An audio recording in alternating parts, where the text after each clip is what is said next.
We tend to get things twisted when we mistake the present for the powerful, or the person that's visible for the person that's in charge, right?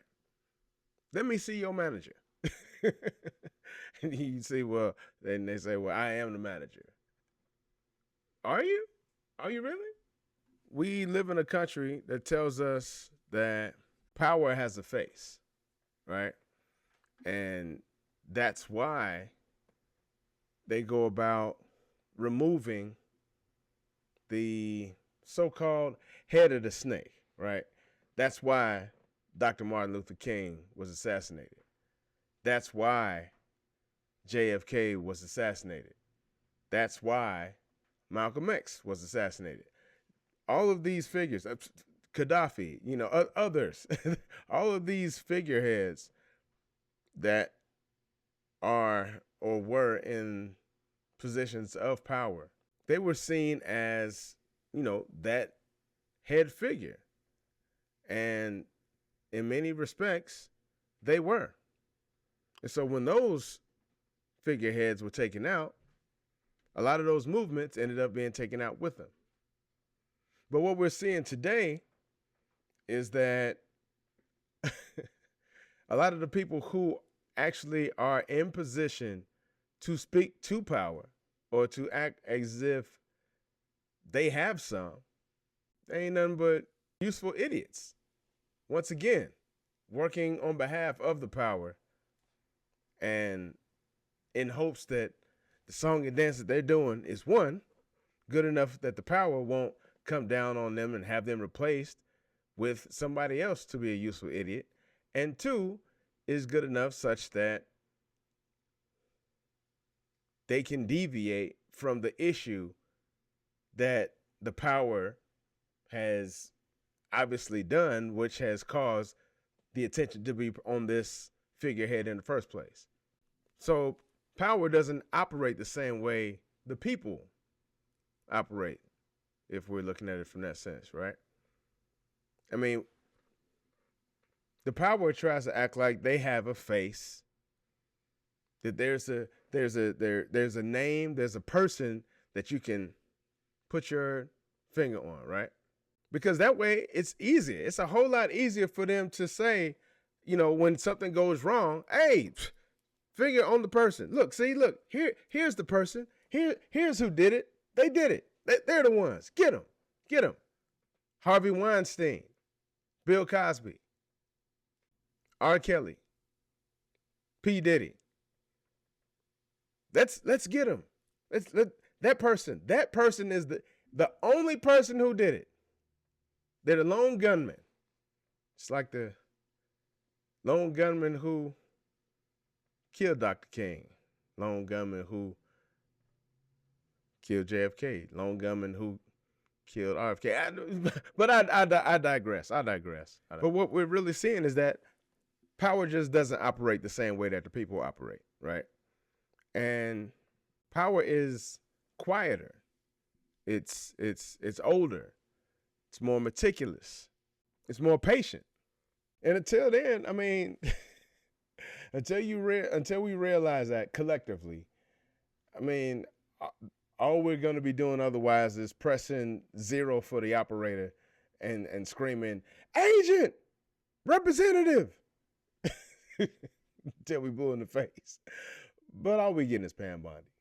And despite what the ranking member said, I have spent my entire career fighting for victims, and I will continue to do so.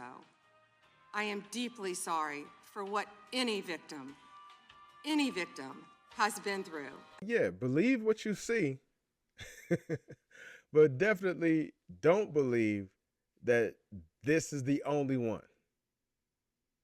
Like, I don't doubt that there are other Epsteins out there that we just don't know about. And I say that because there were so many Elvises out there. There were so many Jerry Lee Lewises out there. There were so many Bill Cosbys. There were so many Catholic priests out there. You know what I'm saying? Like, there were never just one. So Why should I believe that Epstein is the only of his kind, the only of his ilk? And to that point, please don't believe that Pam Bondi is the one of one either. Don't forget about this dude. I mean, you just baked in an assumption into your question that I have never said and I don't know to be true. Is the public going to learn about men that abuse these girls? Like, what does that mean? I mean, I don't understand what that means. Deny, deny, deny. As long as they never accept or never act like any of the information that's being presented to them is truthful, it's like they're rubber and you're glue. Whatever you say bounces off them and sticks back on you. At least it seems like that's what they're trying to employ. I didn't know the second grade tactics was still working in 2026, but y'all let me know. I ain't know nothing about that. I'm just saying, every powerful system absolutely has a face. There is a manager. There is a manager. But is that manager actually the CEO of that company? Absolutely not. Is that manager ever usually the person who controls the actual levers of that industry or whatever industry it is that you're talking about? Most times, no. But every system does have a face. However, that face rarely has any power, or it rarely has the real power that the organization that established that face has. So for the Me Too movement, you had the Harvey Weinstein, right? Louis C.K. also, and several others, but those are like your main two. Kevin Spacey as well. And for pedophilia, we got Jeffrey Epstein. And look, don't even get me started. I ain't saying him or any of them dudes are innocent. Not by any stretch of the imagination. However, we gotta, pull the camera back a little bit. And sure, one guy is dead, the other guy's in prison. I think they got the people that they was trying to get, or at least they got them in some kind of way. Who knows if Epstein is really, dead, like they said. I mean, with all the rumors that's going out right now and sightings and all that stuff, who knows? But he might be kicking it with Elvis and Tupac right now. My point being, however, that what about the system that allowed him to be in place in the first place? Was he Mossad? Was he connected to Russia? Was he connected to another country that apparently everything and everybody bad seems to be connected to in some kind of way lately? And I'm speaking hyperbolically, but I'm just saying, you just can't deny what you see. I'll just leave it like that. You cannot deny what you see. That's. I know we're told not to believe our lying eyes, but you can't deny what you see. That's all I'm gonna say. You can't deny it. Can't deny it. But those are some of the main ones. You had people that you could say him. Yeah, and now that that's gone, now that those people have been removed from the industry, should be gone, right? No more casting couches, right? Right? Or hell, even when they had the I Can't Breathe marches and all that stuff, the George Floyd rest in peace marches that were taking place. It was easy to put the thumb on Derek Chauvin. And rightfully so. I'm not even sitting there trying to act like Derek Chauvin or Harvey Weinstein is without blemish or didn't do that shit. They absolutely did. But the way I'm looking at it is like, okay, they're gone, but the system that they were a part of that allowed them to exist is still in place. Ain't nobody touched the system. And I think black people understand this more than anything because we understand, or to a larger extent, we understand systemic racism. And we understand that just because you remove the person who may be racist within a system doesn't mean that the system that allowed him to thrive has been touched at all. And that's what we're seeing right here. Same thing. So yeah, you'll go after a Harvey Weinstein, a Louis C.K., a Kevin Spacey, a R. Kelly, a P. Diddy. You'll go after these people and be like, "Yep, done. We've done it all. We got it all. We got them, ladies and gentlemen. We got them." Okay. So does that mean that we'll never hear about anything like this ever happening again? Absolutely not. I mean, I would hope so. I absolutely would hope so. But as somebody who is familiar with history, I know it rhymes and repeats more than it plays other tunes. You said this is the end of the Epstein, of your review of the Epstein files. So just to clarify, is the public going to learn the identities of the men who abused the girls? Now, you already said ain't gonna be no more investigations. I didn't know that there were any investigations done in the first place. But now he's saying there won't be any further investigations into something that they've yet to investigate. So they're ready to move on. And they're letting you know as much. To me, it's like asking the police to investigate themselves after a slew of reports of abuses of power, from civil seizures to SA, and all stops in between. So, I mean, the calls coming from inside the house. The calls are coming from inside the house. I don't know how else to play this or to make it plain, and without making it plain. But it's apparent at this point. You got a list of 31, 32 names, and only one name was redacted? I wonder who it could be. You got other congressmen saying that they've seen the president's name in there a million times. I mean, I'm sure that's hyperbole, but I'm just saying.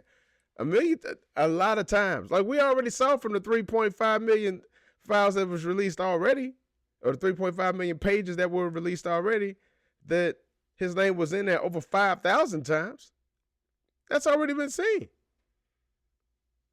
And then with the accusations that are already there from people who are still alive, and the stories that are there from the people who can corroborate those stories because they were in attendance at the hearing that Pam Bondi was obfuscating through.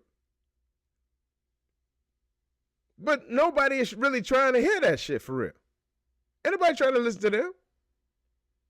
For what? They would rather you Virginia yourself, if that's what actually happened to her.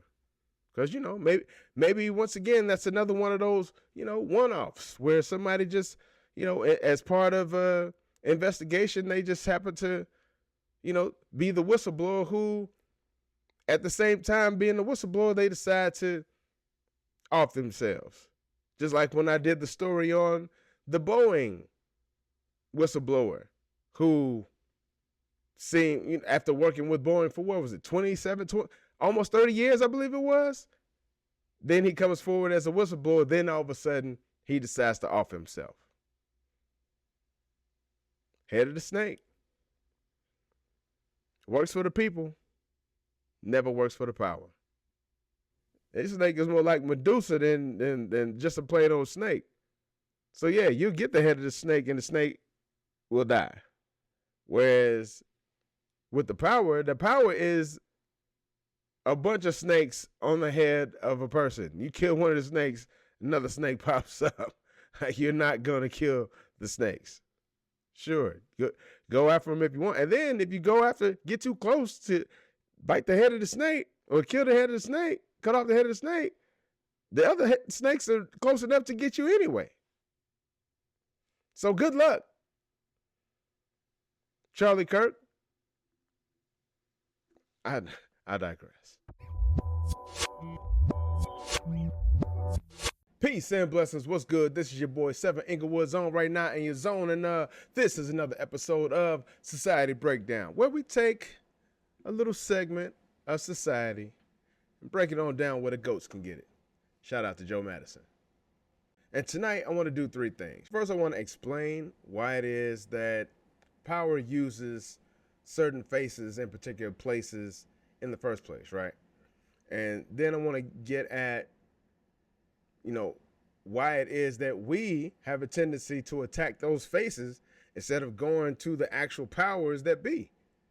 And then I'll just kind of roll that into how that affects society as a whole. All right. Hopefully I don't lose none of y'all along the way. But when you break it all down, it's not about left wing or right wing. It's not about personalities. It's about incentives. That's all it is. It's about incentives and how power incentivizes people to stand in place or in their spaces so that way power can protect itself. This is not a game, Secretary. I'm Attorney General. My apologies, I couldn't tell. By 2008, we knew that Epstein was a convicted sexual abuser. And we now know that Lutnick went to Epstein's Island in 2012. How was that not a deal breaker for the president? And why aren't you asking questions of the Commerce Secretary about what he saw when he was at the island, which he lied about not ever going to? Why are you not asking these questions? Now hold on, no. Let's run that back. Watch what happens. The Dow right now is over. The Dow is over $50,000. I don't know why you're laughing. You're a great stock trader, as I hear, Raskin. Notice the language. Notice the fact is like she don't even believe the shit that she's saying. And first of all, she don't know what she's talking about because she was about to say $50,000. So you don't know what you're talking about when it comes to the Dow. The Dow was not a dollar amount, and so but you're here to speak to that and try to obfuscate the whole subject matter in such a way that that somebody's just gonna take the bait, or maybe the fact is that you're just speaking so damn ridiculous that you like, oh, with this ridiculous shit that I'm saying, this is gonna knock them dead in the congressional hall. is that what you was thinking? This gonna knock them dead? Because again, you were laughing as you were presenting it, and they were laughing. So nobody's taking this seriously. The Dow is over 50,000 right now. The S&P at almost 7,000. And the NASDAQ smashing records. Americans' 401ks and retirement savings are booming. That's what we should be talking about. Or I should say, nobody's taking you seriously. Least of all, you. But yeah, you can peep like what she, like in addition to what she did say, you can also peep what she didn't say. And you can see how responsibility is moving. You know what I'm saying? Responsibility doesn't move. It's not a straight line to find where that accountability lies. You're not going to be able to say, oh, hey, here's a problem. And the person who caused the problem say, hell, I did it. I'm sorry. You're not going to have that. And so it's honestly interesting when you, again, extrapolate that kind of out and not look at it from just, oh, this is a microcosm, this is just one isolated incident. And you look at it as maybe a microcosm of a lot of people, people within this nation and a lot of sentiments therein. And you wonder why accountability lately has been so hard to come by when our leadership avoids it at all costs, actively. When our leadership is actively avoiding accountability, and I'm not talking about, again, I ain't talking about right side, left side, I'm talking about both sides, all sides, all of them. Act like accountability is a four-letter word that they have to avoid. And it kind of reminds me of that line from Remember the Titans, right? Attitude reflect leadership, Captain.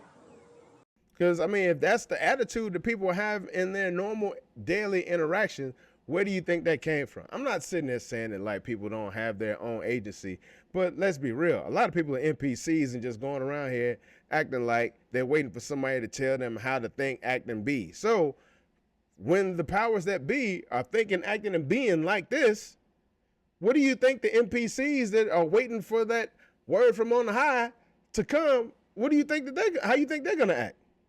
I'm just saying, all that stuff that Pam is doing right now is not accidental. It's not, I mean, it is absolutely a show. You know what I'm saying? It's a production. It's her institutional reflex. She's a lawyer herself. She knows how to respond. She knows what she ran on. Matter of fact, this lady is the same lady, this lady who's currently protecting the power and all the powerful people who were on the list that she apparently had at the beginning of this administration that she currently has no idea of. But yeah, she is in the position of protecting these people when not too long ago, she said this. Ranks third nationally and calls for help for human trafficking, where young women and children are enslaved and abused. I'll fight to put human trafficking monsters where they belong, behind bars. Almost like a whole different person, right? I mean, her acting was a whole lot worse then, so maybe she has some acting lessons since then. I don't know. Y'all let me know what you think. But yeah, as you see her in the congressional hearing, like she's not the source of power. She's caping for power. She capping for power. she's the interface, right? She is, like I said, she's like that IVR, that phone line that you call when you're trying to talk to an operator that keeps you busy or that keeps you completely pissed off by keeping you online but never giving you exactly what you want, or by sitting there and saying, please repeat yourself. I didn't quite hear that. She's the one that's doing that. Like, you now have a physical person who's doing that. I mean, look at the actions. Look at what she was doing. She's the interface. You don't talk about that. I have been talking about it and actually helping with these issues. But we're going to move back to you. I bet we are. Yes, of course, because you're here to testify. That's what the whole point of this endeavor is. So, of course, we're moving back to you. It is all about you. Violent crime But I am not in here your to jurisdiction. testify before Congress. You are. That is your job today. You are That's what you're getting paid obsessed for. with attack. I want you to know that. And the interface always absorbs the heat. That's what the manager is there for. Karen ain't talking to the CEO of the company. Karen is talking to the manager. This is the manager. And so we're actively seeing, right, that when systems feel pressure, they don't collapse. They compress. They compress. They condense their responsibility into one person, so that way that is the focal point, and that is the person that you can aim all your inquiries, questions, and complaints toward and about. That person. And if that person messes up, oh, we'll get that person up out of here. How dare they speak like that? We're so sorry. We'll get somebody new in here. Didn't mean anything changed. So that responsibility condenses into one person. The public frustration condenses onto one person. And the narrative control condenses onto one person. So that way, again, it's a whole lot easier to make it seem like when real change needs to happen, and when the lip service isn't enough, when now we need to make heads roll and all that stuff, when we need to do that, oh, now we have somebody who's already been talking, who's already in that space, who will be the sacrificial lamb for the power. We already have that in place. It's already set up. And then the power can still keep doing what the hell it was doing in the first damn place. Y'all go. Take this. Take this. Y'all take that. Take that. My bad. But like I said last week, right? When that person becomes inconvenient, embarrassing, redundant, or somehow symbolically hypocritical, then they are removed, replaced, decommissioned, disposed of. But the structure remains. That's how power survives scandal. Blow up one of them little sacrificial lambs we got out there. Just blow it up. Is that enough? Did that work? That didn't work? Okay, bad. Man. Let's see. Do we have any court jesters or useful idiots out there? Yeah. Let's get that guy. Get him to say something crazy and stupid. Yeah. Look at that. Is that working? Oh no. Okay. Like I'm telling you, this is how power works. This is how power survives. This is how it continues to thrive for hundreds of years, centuries. Well, that's hundreds of years. But that's how power survives the outrage of the people, and that's how it survives elections. And I'm sorry, it's just wild for me to see this actually on display from our legal. This is the top lawyer in the land, and this is the act that we're getting from him. This. I can't believe it. I can't believe it. So, and the bad part is that we continue to fall for it. So, everybody in Congress, like when I see stuff like this, I start to wonder, because I just wonder, like, are these congressmen able to see that this is all just song and dance? This is all just smoke and mirrors? Or are they in on it? Stuff like that starts to make me wonder, because I can't sit here and think with a clear conscience that each one of these congressmen, who seem to be operating in good faith while questioning Pam Bondi, I can't believe for myself that these people think that this is going to actually go anywhere. Like, are they doing it so they can be elected next? I get it. The due diligence is necessary to at least ask the questions, but based on the history that we've already seen of this administration, that answering questions is not what they do. Answering questions is not in their forte. All they do is push back and employ the Mighty Ducks defense. Take the fall. That's hurt. Get indignant. But we continue to fall for it because it feels human. Once there's a face, then we have somebody to aim and direct our collective anger towards, right? But don't we know that that's not really getting anything done or accomplished? Don't we know that by this time, by this point? I think we should know it. But honestly, it's like it feels controllable. It feels like we do have a sense of control over what is being said, consumed. I get to have my say, and I guess that's it, because again, I don't know what they're expecting the outcome to be from this. If this is the top lawyer of the land and she's not willing to pursue any of the charges or listen to any of the testimonies of any of the victims, what are we doing? Just say what it is. This whole line, Yana. I'm sorry. I don't mean to put it like, but let's be real. This whole line, Yana. she ain't trying to come forth with the truth. Like, that's when badgering the witness should be. Let me stop.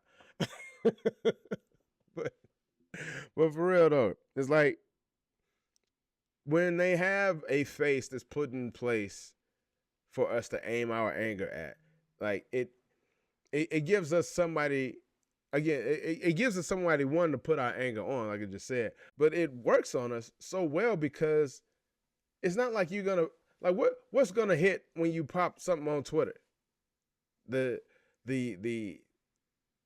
Trump administration is trying to protect the Epstein list and files. Like, is that gonna hit on Twitter as much as, look at what this chick Pam Bondi's doing? We like the spectacle. We don't like to be in car crashes, but we will stop and watch somebody else in a car crash. That's what we are in general. Of course, there are several of us who say, hey, move out the way. It's a car crash. Okay, fine, let's go. It ain't affecting me. Let's keep going. Let's keep moving. But there are tons of us who will stop all that we're doing just to look at the spectacle. So while that industry or that power, while that nebulous thing of massive resources is unable to be particularly named directly in a tweet, we have the ability to say, Pam motherfucking Bondi, and put that in a tweet and write it to our heart's content and social justice warrior our way into a nice, happy smile for the night and say, hey, I've done something because I've tweeted about this broad. Yeah, I've changed the system. And so we end up fighting the visible, Pam Bondi. We'll fight Pam Bondi. We'll fight R. Kelly. We'll fight P. Diddy. We'll fight all these people, these names, right? We'll fight these people in place or in certain positions. Sure. And say, well, and then the industry will be like, well, this person abused their positional power. It'll never happen again. We're so sorry. And then they'll put somebody else in that position. And next thing you know, let the good times roll and happen to them again. Have you not heard of Catholic priests? I digress. But I'm just saying that to say that in all of those cases, the invisible, whatever that is, if it's an industry, if it's a conglomeration of people, some sort of amalgamation of power in some other sort of way. I don't want to name things because I like living, but I promise you, I never want to unalive myself. But all of these industries and powers, and separate powers, get to continually thrive. These invisible species get to thrive and live on in perpetuity. While we, the people, get mad and focus our efforts, our angst, and all our energy at the face. So we get the shit on Pam Bondi, and you know she'll get ridiculed or lose face as the Attorney General. Sure, she's the worst in the land. Absolutely. What does she care? She gets paid. She gets a check. She'll get a little slap on the wrist, and then there'll be someone else in her position, and we'll be talking about that person next. How many attorney generals have we had since Obama? Like, that's what I'm saying. Like, so again, if that's not really what we're looking at or what we're focused on, and what we're focused on is not the thing that we're even complaining about or talking to. And so here's the part that nobody likes to admit. If replacing the face doesn't change the outcome, then the face was never the power in the first place. If outrage cycles come and go and incentives never seem to change, then we were arguing with the wrong thing anyway. So this is not about one spokesperson or one individual. Yeah, we can laugh and talk about how she was talking and sounding ridiculous. We can do that till the cows come home. But we are not addressing the actual issue or the actual power. And that's how power hides in plain sight. And if we don't learn to see that, that's how we'll wind up or continually mistaking movement for change. Like, just because you running on the treadmill don't necessarily mean you getting anywhere. So the face isn't the power, Pam. And we got to understand that. The face or the person that we're seeing in front isn't always the person that's in control. They may just be the front man. Shout out to Slim from 112. If y'all know, you know.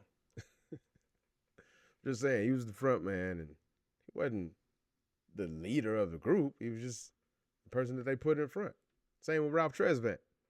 Like, he wasn't the front man. He was just, I mean, he wasn't the leader of the group. He was just the front man. He was the one that sang the songs at the time. At the end of the day, we need to do more than just ask to talk to the manager. We need to actually get in the CEO's pocket, get in his face, and let that mug know where we stand. Just like what happened with Target. We still abandoning Target, right? We still not shopping at Target. I haven't shopped at Target in months, but I'm just checking. Like, we still not doing that, right? Just so y'all let me know. Anyway, but with that said, this has been another episode of Society Breakdown. Ladies and gentlemen, I have been your boy 7. Please make sure you hit the like, subscribe, share, all that good humana, and let people know that your boy is back and I'm out here and I'm doing my thing. And if there's any sort of footage out there that you want your boy to react to, give my response, or just break down for you, hit me up at societybreakdown@gmail.com. Hit the comments and let's keep the conversation going. But until then, y'all take care of each other until next time. Peace. And I'm out.